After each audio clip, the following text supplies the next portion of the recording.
fellow Toastmasters. Today I want to tell you a story. It is my hope that for those of you who are guests, to see why Toastmasters can change your life, why Toastmasters can be beneficial to your life, your personal life, and your professional life. And for those who are new, like yourself, how it can help you get over your fear of speaking, help you with better leadership skills, and just encourage others.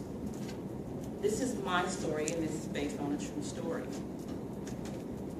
I have always had the entrepreneurial spirit for as far back as I can remember. That is why I'm an entrepreneur today. I have held several jobs like administrative assistant, nursing assistant, private investigator, stockbroker. I've worked in call centers where I repossess cars, either foreclose or on homes, or try to help people save their homes. I've done it all. Just about anything that you can come up with, I've done it. Because I have been a person who likes to learn different things. Now, as you all know, working here, in any aspect of the job that you do, I'm sure you talk to customers. And you have to have the ability to communicate effectively to those customers, whether you're trying to collect money, just provide a service for them, or answer any of their questions. Well, I was good at that. I was an effective communicator. I could talk anyone out of money, especially when I was a stockbroker.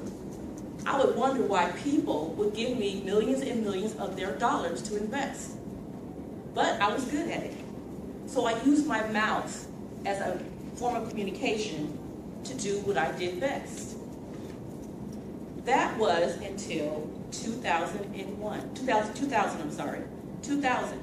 My mother was diagnosed with brain cancer. It was very stressful. She was living in Denver at the time, and I was living in San Diego.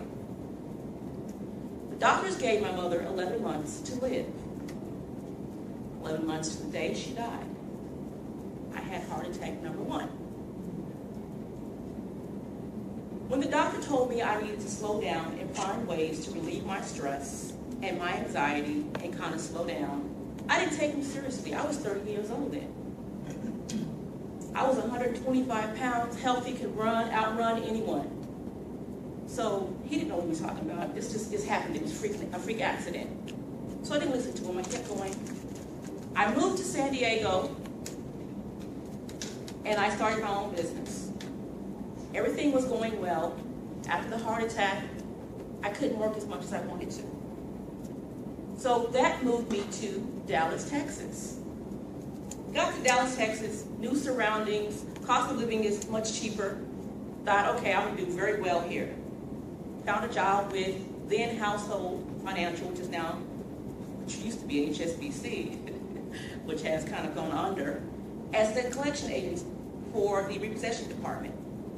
I was doing good. I was doing my business on the side. My doctor kept telling me, slow down. You're doing your business. You're working here. You're writing. You're doing this. Slow down. I didn't want to hear what he had to say because I had things to do. Now, every day for breakfast, me and my team would call in for Sonic breakfast burritos, you know, the ones with the sausage, the eggs, and the peppers, the real good ones, and a Route 66 strawberry fruit slush. Nearly 3 to 4 days a week. And mind you, I worked 6 days a week. Every single day, that was our breakfast. Until one day, in 2005, I was sitting at my desk, and the next thing I know, I was on the floor. They called the ambulance. The ambulance came and picked me up, took me to the doctor, and I learned that I had type 2 diabetes. I was like, what's going on here? How can I have I assumed the person that had type 2 diabetes was morbidly obese and had other health issues. I didn't know that I could have it, but it did run in my family. The people in my family that had it were morbidly obese, so I figured that I was okay. Kind of listened to what the doctor said after a while, but still didn't take it too seriously. Until a few months later, my daughter found me on the floor, unable to breathe. I had heart attack number 2. I'm like, okay, what is going on? Okay, let me slow down. I thought I was slowing down. I took some aspects of my business away, and I didn't work as much overtime with HSBC as I normally would have. I thought I was doing myself a service. I still had not slowed down. as much as I should have. The next year in 2006, I got up about 3 o'clock in the morning to go use the restroom. The bathroom is where the sign is from my bed. Got out of bed and fell on the floor. Couldn't feel my right side at all. Didn't know what was going on. It didn't feel like the 2 heart attacks I had, so I ruled that out. I could breathe fine, I just couldn't feel anything. Well, luckily, because I had had incidents before, I had what they call the life alert system in my house. And finally, when I got able to get to the alert system, I pressed it, and the fire truck department came and the ambulance came. Got to the hospital and realized I had had a mini stroke. So I finally said, God, what are you trying to tell me? You're trying to tell me something, because this is ridiculous. I'm still young. Why am I going through all these health issues? Now, one thing, and this goes for anyone in this room, especially for African Americans, I cannot stress enough how important it is to pass on your family history to your children. Because had I really, really studied my family history, I would have known cancer, diabetes, heart disease, high blood pressure, all that falls in my family. But I didn't do that. So I was not prepared or equipped with the tools that I needed to make better choices for myself. Well, the stroke did a lot of damage. I had speech impairment. I could not move the right side of my body, so I went through extensive physical therapy, speech therapy, and other therapy to get back my motion skills. And after a while, I felt my physical therapist and my speech therapist was not doing enough for me to get me back on my feet. You know, we're a society that likes things fast, and I wanted to get well soon because I had things to do. I wasn't going to let this beat me. Well, my husband now, he and I were dating. He's Tarzan, I'm Jane, because he flew to Texas, grabbed me by my hair, and dragged me here in North Carolina. Yes, Tarzan. When I got here, I attended a women's conference at the Nussbaum Center. And Toastmasters was not new to me. I just didn't have time to join. I wanted to, I just didn't have time. Well, we were talking, me and this lady were talking about Toastmasters, and she said, well, there's a Toastmasters group called Speakerpreneur that meets in the Nussbaum Center. I went there next meeting, and I joined. Now, I will say this. I'm standing up here, I may appear nervous, or I may talk fast, I may be all over the place.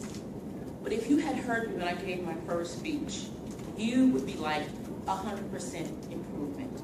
I am not where I would like to be, and I'm practicing that, and I know with practice, I will end up where I want to be. But I can say I surely am not where I used to be, and I can also say that when life said no, Toastmasters told me yes. Madam Toastmaster.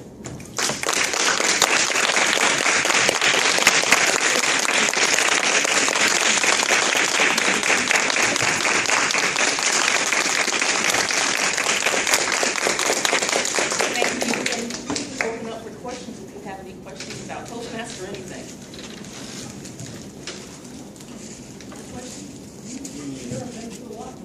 I have.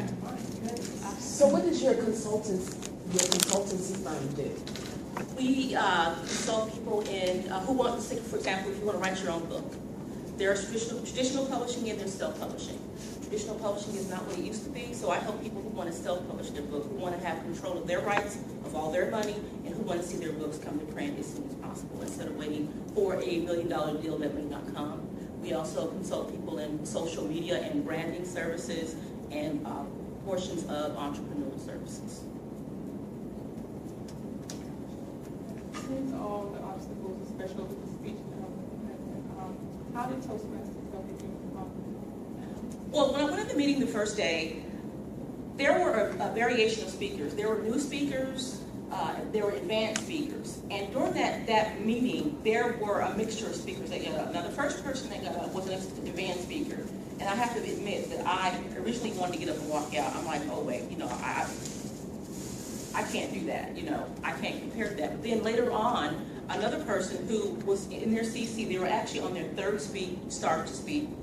And I thought, okay, wait a minute, they all make each other feel comfortable, because, you know, sometimes we go into a setting where people, you know, they're the big honcho and they know it, and they make other people feel like this. Well, in my group, I went into, Everybody made me feel welcome. The big person, the little person, all were on the same level. And I realized, you know what? We're all here for the same exact reason. That person who's advanced may be advanced, but they're not where they want to be, otherwise they wouldn't be here. So that just kind of made me feel a little more comfortable. And as I got up and got out of my shyness to give my speeches, I start recording like the PC now. I record all my speeches just so I can go back and, in addition to the evaluation, and evaluate myself to see what I can do better. But I don't talk as fast as I used to. I don't stutter as much as I used to. And now, before, when people will be like, well, can you come speak in an engagement for me? I'd be like, no, I don't want to do it. Now I'm like, sure, let's, sure, when do you want me there? So it just kind of helped boost my confidence as well. How did you get to the level of division governor? What pushed you to the next level? I had people in my life, I had mentors that are within Toastmasters, and I encourage you all to go outside the club as well to meet other Toastmasters. We have the fall conference coming up, meet those people, TLIs, but I had various mentors help me, push me, and I've always been a go-getter. Somebody tells me something, I can't do something, that's motivation for me. So someone told me, you'll, because of your speech impairment, you'll never be a great speaker. Should have never told me that. So, in addition, I have Miss former Division E Governor Candy, who had confidence in me to nominate me to be area division governor. So, if you're in Toastmasters, and even within your club and even outside the club, you develop a group of mentors and approach each other. You may think someone, well, I don't know if I should approach her or if I can approach you. Be surprised at the advice they will give you. What are you doing differently to actually slow yourself down, to calm yourself, to prevent heart attacks? Or is you doing like yoga, or is it something that you're doing extra now? I'm going to say I am so guilty. I am so guilty because I think now since I've gotten here and now that I'm doing my business full time, it's unlike working for someone where you have, you come to work, your business is already planned out for you, you have to make this number of calls or do this quota, whereas I have to go out and find business, I have to do the business, I have to finish the business. So I picked up another business, plus a nonprofit, plus Toastmasters. So I really haven't slowed down, but I will say this, my husband is the other spectrum of who I am. My husband, I can come in a room and say, somebody's falling dead in the street, and he'll be like, okay, let's go check it out. He's just so calm. And I have to admit that I'm formally OCD. And my husband has helped me a lot. And a quick example of that is everything had to be in its place. Everything had to be folded a certain way. For example, my husband has 100 t-shirts. And they're various colors. And I would fold them up by the color, by the type, and put them in the closet and fold them up. They had to be that way. My reasoning for doing this is when you're looking for something, you know where to find it. If you don't put it back where you got it from, you don't know where it is.